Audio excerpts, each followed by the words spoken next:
UAE বা Dubai আরব আমিরাত নতুন করে একটি ল জারি করেছে, যদি কোনো ব্যক্তি কোনোভাবে কেউ কাউকে কালো জাদু করে তাহলে তাকে জরিমানা দিতে হবে একক, দশক, শতক, সহস্র, অযুত ৫,০০০ দুবাই টাকা তাকে জরিমানা দিতে হবে, জরিমানা গুনতে হবে যদি কেউ কালো জাদু করে। তাহলে বিষয়টা কিন্তু একবারে স্বাভাবিক বিষয় না। আপনাদের এখানেও অনেকগুলো প্রশ্ন এসেছে কালো জাদু সম্পর্কিত। কালো জাদু নিয়ে আমি অনেক লেকচারে অনেক কথা বলেছি। অনেকেই কালো জাদু নিয়ে কথা বললে অনেক জায়গায় আমাদেরকে লেখে যে এই 2025-এ এসে কালো জাদুর কথা চিন্তা করেন কেমনে। সেদিন দেখলাম বাংলাদেশের প্রখ্যাত একজন জাদুকর সে পর্যন্ত কালো জাদুর বিরুদ্ধে বলতেছে যে কালো জাদু বলতে কিছু নাই, এগুলো ভুয়া কথা। অথচ ব্ল্যাক ম্যাজিক এটা যদি নাই থাকে, দুবাইয়ের মতো একটা দেশে আইন করা হয়েছে যে 50,000 দুবাই টাকায়, 50,000 টাকা দুবাইয়ের টাকায়। আপনি চিন্তা করেন দুবাই রিয়ালে 50,000 দিরহাম দিতে হবে যদি কেউ কাউকে কালো জাদু করে, এবং জেল তো আছেই। যদি ওই লোকটার কারণে কেউ মরে যায়, এটা প্রমাণ হয়, তাহলে ওই লোকটাকেও মৃত্যুদণ্ড দেওয়া হবে। এজন্য নবী আলাইহিস সালাতু ওয়াস সালাম পরিষ্কারভাবে বলেছেন, হাদ্দুস সাহিরি দরবাতুম বিসাইফ।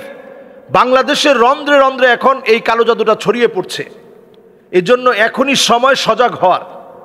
প্রত্যেকের জায়গা থেকে সজাগ সচেতন হন, এবং আমল হিসেবে সূরা ইখলাস, সূরা ফালাক, সূরা নাস ফজরের পরে 3 বার করে পড়ুন, সিরিয়াল মেনটেন করে। জোহরের সময় একবার করে পড়েন, আসরের পরে একবার করে পড়েন, মাগরিবের পরে 3 বার করে পড়েন, এশার পরে একবার করে পড়েন। আমি আপনাদেরকে আজকের এই আলোচনায় আপনাদের সবাইকে করজোরে অনুরোধ করব, ঘরগুলোকে অবশ্যই সূরা বাকারার তেলাওয়াত থেকে খালি রাখবেন না। এখন ডিভাইস পাওয়া যাচ্ছে, সারা দিন আনলিমিটেড কোরআন চলবে, প্লাগ ইন কোরআন পাওয়া যাচ্ছে, প্লাগ করলেই কোরআন বেজে উঠবে।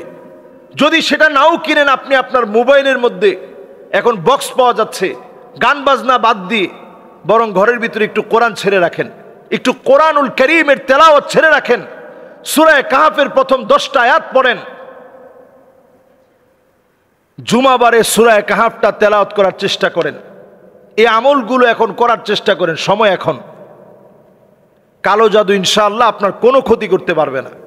কালো জাদুর ক্ষতি থেকে বাঁচতে এই আমলগুলোকে সঙ্গী বানায় নেন। আয়াতুল কুরসি পড়ে ঘুমাতে যান, আয়াতুল কুরসি প্রতিনিয়ত পড়েন। 5 ওয়াক্ত নামাজের পরে আয়াতুল কুরসি পড়েন। বিসমিল্লাহিল্লাযী লা ইয়াদুররু মা ইসমিহি শাইউন ফিল আরদি ওয়ালা ফিস সামা ওয়া হুয়াস সামিউল আলীম দোয়াটা পড়েন। আউযু বিকালিমাতিল্লাহিত তাম্মাতি মিন শাররি মা খালাক, এই দোয়াটা পড়েন। খুবই সহজ দোয়া। এই দোয়াগুলা প্রতিনিয়ত পড়ার চেষ্টা করেন।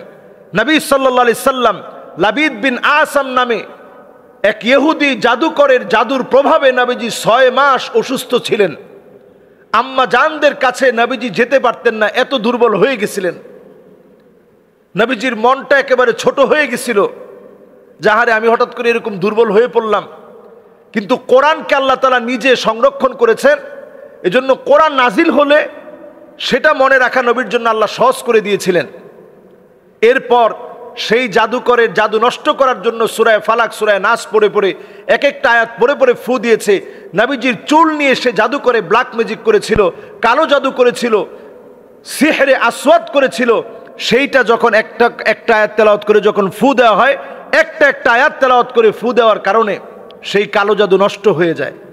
সুতরাং আজকের আলোচনা থেকে আমরা পরিষ্কারভাবে বলবো, দুবাই যে সিদ্ধান্তটা নিয়েছে, আমাদের দেশ বাংলাদেশেও এর চাইতে ভয়াবহ আকারে এখন কালো জাদু ছড়িয়ে পড়েছে।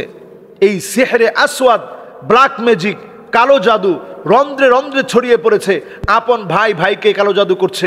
আজকে আমি যখন জুমার নামাজ পড়ানোর জন্য আসছি, একজন বলতেছে যে আমার ঘরের মধ্যে কালো জাদু করা। কিভাবে বুঝলেন? আই ইনকামের মধ্যে হঠাৎ ঝামেলা শুরু হয়েছে, প্রচণ্ড মাথা ব্যথা করে, ঘুমের ভিতরে খারাপ খারাপ স্বপ্ন দেখে, এরপরে গাছ কাটার পরে গাছের ভিতরে নাকি অনেকগুলো প্যারাক দেখেছে, এরকম নানা ধরনের সিমটম কালো জাদুর হতে পারে। এই সিমটমগুলো কোনোটাই আপনার কিছু করতে পারবে না।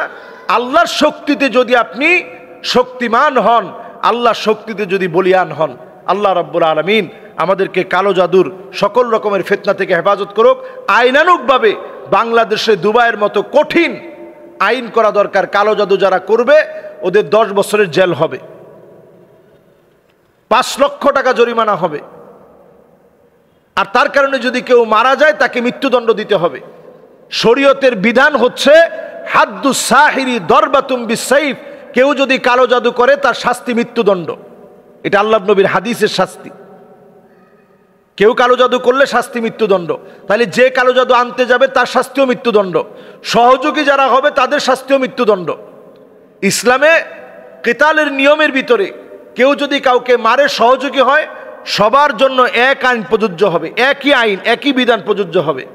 আল্লাহ আমাদেরকে এই ভয়াবহ মৃত্যুর মতো ভয়াবহ, যেটা মানুষের জীবন ধ্বংস করে দেয়, এই কালো জাদুর ভয়াবহতা থেকে আল্লাহ আমাদেরকে হেফাজত করুক। আসসালামু আলাইকুম ওয়া রাহমাতুল্লাহি ওয়া বারাকাতুহু।